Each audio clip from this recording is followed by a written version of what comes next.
నమస్తే అండి, ఎలా ఉన్నారు అందరూ? బాగున్నారా? నేనైతే బాగున్నానండి.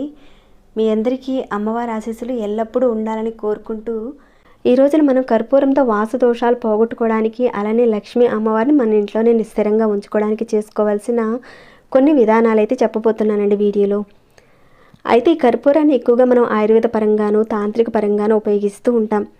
ఎక్కువగా పూజలకు ఉపయోగిస్తూ ఉంటాం, హారతిగా కూడా చక్కగా ఇస్తూ ఉంటాం దేవుడికి. మనకి ఎక్కడైనా సరే చక్కగా దొరుకుతుందండి. పూజా షాపులో అడిగితే కనుక ఇస్తారు. ఈజీగానే కర్పూరంతో చేసుకునే పెద్ద ఖర్చులని కొన్ని పరిహారాలు అయితే చెప్తాను ఇక్కడ. ఆ విషయాలన్నీ కూడా తెలుసుకునే ముందు ఒక చిన్న రిక్వెస్ట్ అండి, ఈ వీడియోకి ఒక లైక్ ఇవ్వండి. సబ్స్క్రైబ్ కాకుండా కొత్త వారు వచ్చి చూస్తుంటే మన ఛానల్లో ఇలాంటి ఎన్నో రకాలైన సమస్యలకు సంబంధించిన పూజలు, పరిహారాలు చాలానే ఉన్నాయండి. ఒక్కసారి మీరు ఛానల్లోకి వెళ్ళి చూడండి. చూసి మీ సమస్యకు సంబంధించిన మీరు చేయగలిగే ఒకదాన్ని ఎంచుకొని ప్రయత్నం చేయండి. మీరు చేసిన తర్వాత మీకు వచ్చిన మార్పుని, రిజల్ట్ని నాతో షేర్ చేసుకోవడం మర్చిపోకండి.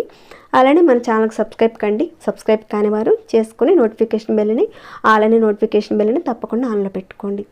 సరేనండి, ఇక మనం మిగతా వివరాల్లోకి వెళ్ళిపోతాం. పురాతన కాలం నుంచి చాలా పవిత్రమైన వస్తువుగా మనం భావిస్తూ ఉన్నాం.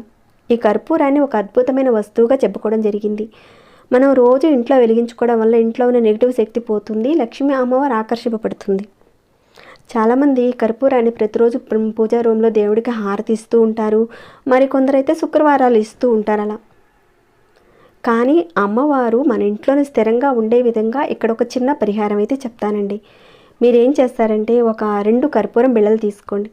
ఇలాంటి 2 కర్పూరం బిళ్ళలు తీసుకోండి. అలానే కర్పూర హారతి ఇచ్చే ప్లేట్ ఉంటుంది కదండి, అది తీసుకోండి.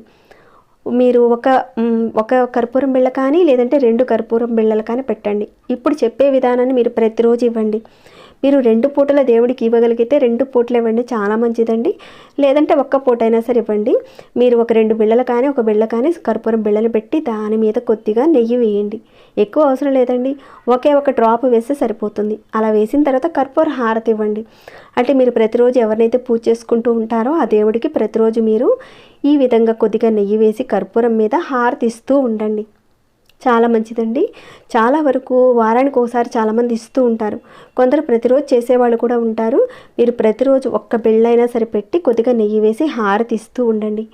ఈ రకంగా మీరు ఇవ్వడం వల్ల అధికమైన ఫలితాలు వస్తాయి. మీ ఇంట్లో పాజిటివ్ ఎనర్జీ పెరుగుతుంది, అమ్మవారు స్థిరంగా ఉంటుంది, నెగిటివ్ ఎనర్జీ తొలగిపోతుంది. ఈ విధంగా ప్రతిరోజు చేస్తూ ఉండండి, ఖచ్చితంగా మార్పులు వస్తాయి. ఈ విధంగా చేస్తూ ఉంటే మరొక ప్రయోజనం కూడా ఉందండి, ఇంట్లో ఉన్న బ్యాక్టీరియా కూడా నశించిపోతుంది. అలానే కర్పూరంతో చేసుకుని మరికో పరిహారం కూడా చెప్తానండి. ఇక్కడ కొందరు అంటూ ఉంటారు, మా మీద దిష్టి దోషం తగిలిందండి, ఏదో ప్రయోగాలు చేసేసారు, ఇలాంటి అనుమానాలతో చాలామంది ఉంటారు.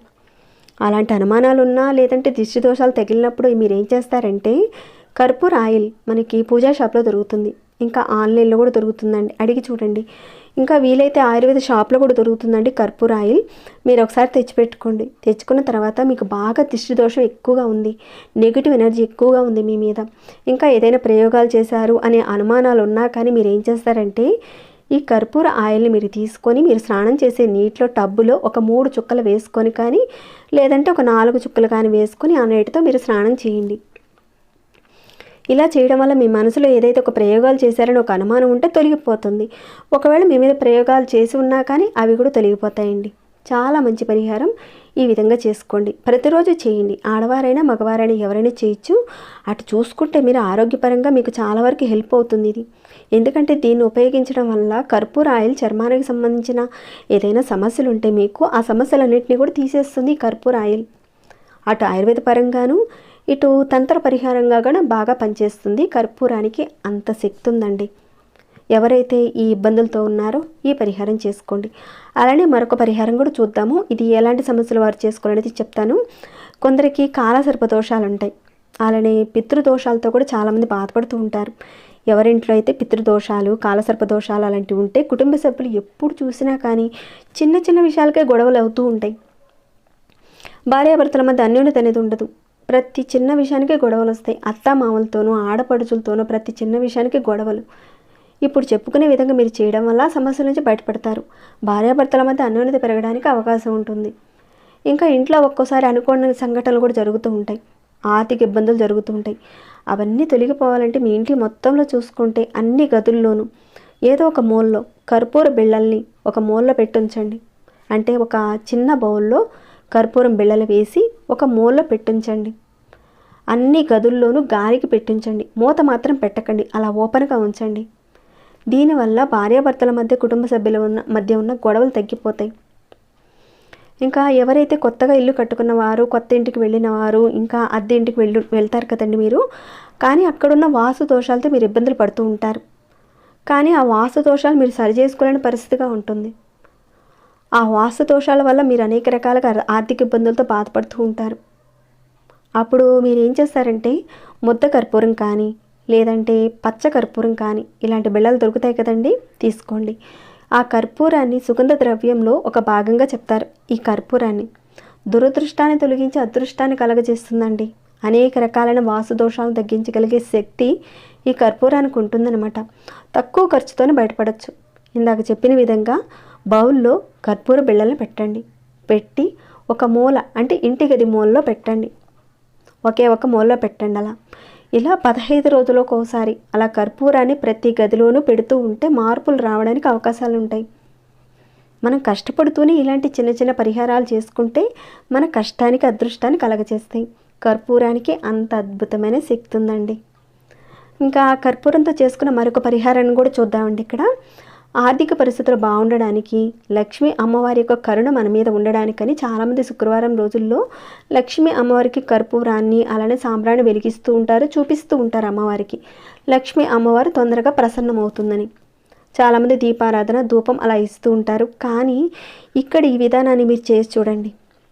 ఏంటంటే మీరు ఇక్కడ ఒక 2 కర్పూరం బిళ్ళలు తీసుకోండి. అలానే కాస్త మీరు సాంబ్రాణి పౌడర్ తీసుకోండి. మీరు కర్పూరాన్ని వెలిగించిన తర్వాత సాంబ్రాణి వేయండి దాంట్లో. ఇక్కడ నేను చూపిస్తానండి, మీకు అర్థమవుతూనే ఉంటుంది. ఈ విధంగా సాంబ్రాణితో పాటు కర్పూరాన్ని వెలిగించండి. ఇలా వెలిగించిన తర్వాత అమ్మవారికి చూపించండి. చూపించేసి పక్కన పెట్టండి. ఇలా మీరు ప్రతిరోజు సాయంత్రం చేస్తూ ఉండండి. ఖచ్చితంగా మార్పులు ఉంటాయి. మీరు శుక్రవారం రోజులో సాంబ్రాణి ధూపం, కర్పూరాన్ని ఇస్తూ ఉంటారు కదండి చాలామంది. అలా కాకుండా మీరు ఈ విధానాన్ని మీరు పాటించి చూడండి. ఖచ్చితంగా మంచి మార్పులు అయితే వస్తాయండి. ధన రాబడి పెరుగుతుంది. అయితే ఈ విధానాన్ని ఎప్పుడు మొదలు పెట్టాలంటే మీరు శనివారం రోజున మొదలు పెట్టాలి. మొదలుపెట్టి కంటిన్యూగా ఒక 43 రోజుల పాటు చేయండి. ఇలా మీరు 43 రోజుల పాటు చేసుకుంటే ఉత్తమమైన ఫలితాలు లభిస్తాయి. సాంబ్రాణిలో చాలా అద్భుతమైన శక్తి ఉంటుందండి. అలానే కర్పూరంలో కూడా మంచి అద్భుతమైన శక్తి ఉంటుంది. మన ఇంట్లో లక్ష్మీ అమ్మవారిని ప్రసన్నం చేసుకోవడానికి ఇలా సాంబ్రాణితో కలిపి మీరు ఇవ్వడం వల్ల ఖచ్చితంగా లక్ష్మీ ప్రసన్నత కలుగుతుంది. ఆర్థిక ఇబ్బందులు తొలగిపోవడానికి అవకాశాలు ఉంటాయండి. ఇలా మీరు ఈ శనివారం రోజున మొదలుపెట్టిన దగ్గర నుంచి ప్రతిరోజు సాయంత్రం 6 గంటలు దాటిన తర్వాతనే ఈ పరిహారాన్ని, అంటే ఈ విధానాన్ని చేస్తూ ఉండండి. ఈ 43 రోజుల్లో ఆడవారికి నెలసరి సమయం వచ్చినప్పుడు ఆ 5 రోజులు ఆపేసి మీరు మిగతా రోజుల్లో మీరు కంటిన్యూ చేసుకుంటూ ఉండండి.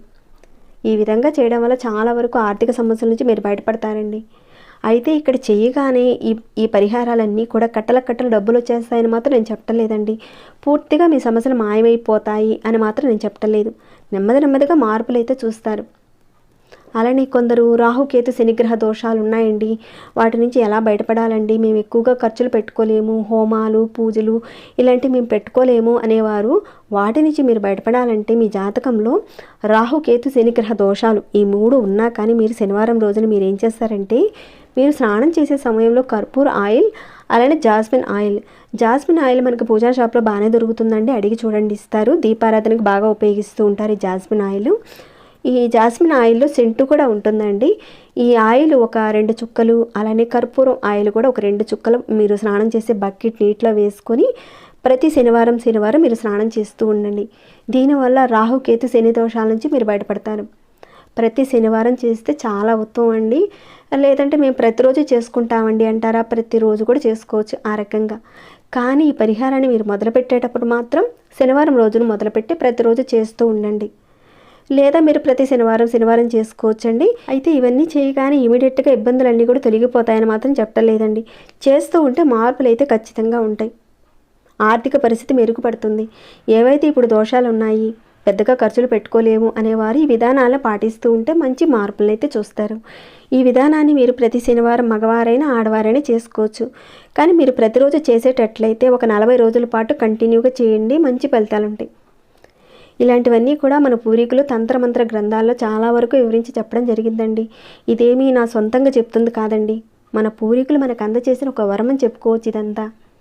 ఇప్పుడు చెప్పుకున్న వాటిల్లో నుంచి ఎవరికైతే ఇబ్బందులు ఉన్నాయో, ఎవరికైతే ఆర్థిక పరిస్థితి మెరుగుపడాలని కోరుకుంటున్నారో, మీలో చెప్పుకున్న విధానాల నుంచి మీ సమస్యకు తగిన విధానాన్ని మీరు ప్రయత్నించి చూడండి. మీరు చేసిన తర్వాత ఖచ్చితంగా మార్పులు అయితే మెల్లమెల్లగా కనపడతాయండి. మీకు వచ్చిన మార్పులను నాతో షేర్ చేసుకోవడం మాత్రం మర్చిపోకండి. ఇక ఈ వీడియోని ఇంతటితో ముగిస్తున్నాను. మరి మీకు ఎలా అనిపించింది అనేది కూడా కామెంట్ రూపంలో నాకు తెలియచేయండి. ఇంకేమైనా డౌట్స్ ఉంటే అడగండి, రిప్లై ఇస్తాను. లైక్ చేయకుండా ఇంకా చూస్తుంటే ఒక లైక్ ఇవ్వండి. సబ్స్క్రైబ్ కాకుండా కొత్తవారు ఉంటే సబ్స్క్రైబ్ చేసుకొని ప్రతిరోజు మన ఛానల్లో ఉన్న వీడియోస్ని చూస్తూ ఉండండి. మరొక భక్తి వీడియోలో మళ్ళీ మిమ్మల్ని కలుసుకుంటాను. అంతవరకు సెలవు.